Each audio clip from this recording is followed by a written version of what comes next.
kebajikan, nilai, moral, dan karakter yang terkait dengan mata kuliah umum pendidikan Pancasila dan mata kuliah umum pendidikan kewarganegaraan. Dalam dunia modern ini, pendidikan sudah lama dikombinasikan dengan Pancasila untuk membentuk sebuah pendidikan yang berbasis kenegaraan, nasionalisme, dan moralitas. Pendidikan Pancasila merupakan sebuah wadah yang dibuat untuk membentuk manusia atau warga negara yang baik.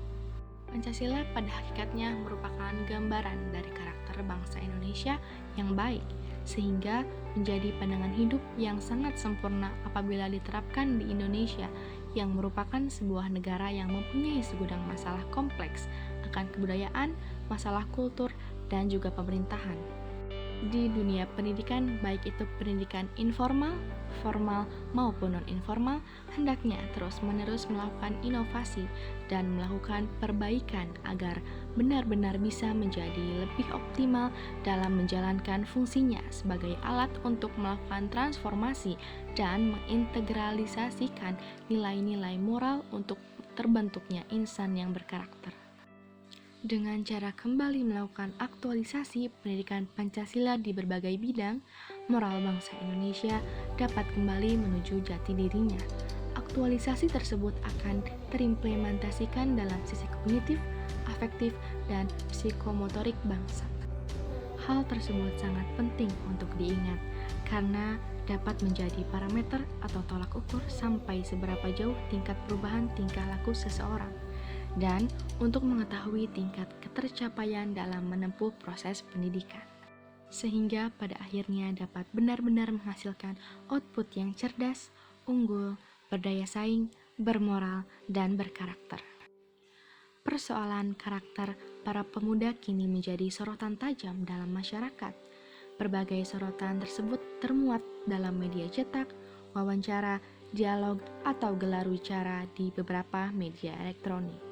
Ironisnya, persoalan yang muncul seperti meningkatnya tindak kriminal semakin menjadi-jadinya korupsi, kolusi, dan nepotisme, kekerasan, kejahatan seksual, pengerusakan, perkelahian massal, dan lainnya, yang seringkali menjadi topik hangat dan tidak ada hentinya untuk dibicarakan.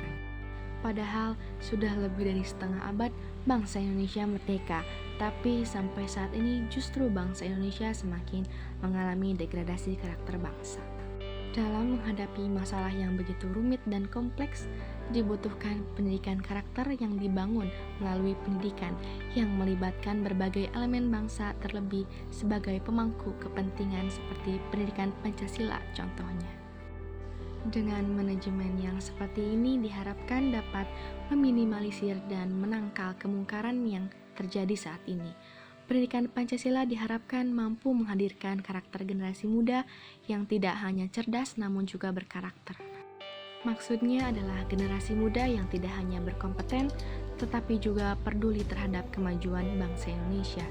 Pendidikan Pancasila sangatlah penting bagi para generasi muda Indonesia agar dapat terbentuk karakter yang unggul dan berakhlak mulia, sehingga mampu bersaing, beretika, bermoral, sopan dan santun dalam bermasyarakat, berbangsa, dan juga bernegara.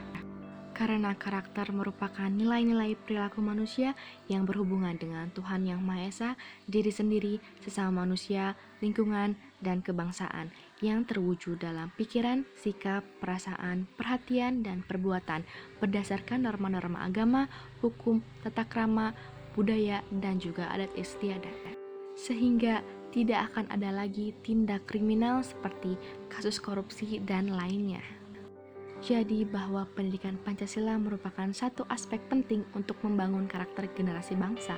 Hampir semua bangsa menempatkan pembangunan pendidikan sebagai prioritas utama dalam program pembangunan nasional. Untuk diri sendiri, keuntungan yang didapat adalah ilmu. Untuk orang lain, kita bisa mengajarkan ilmu yang kita ketahui kepada orang yang masih awam. Dan untuk negara, jika kita pintar, maka kita akan mengangkat nama baik negara kita di dunia internasional.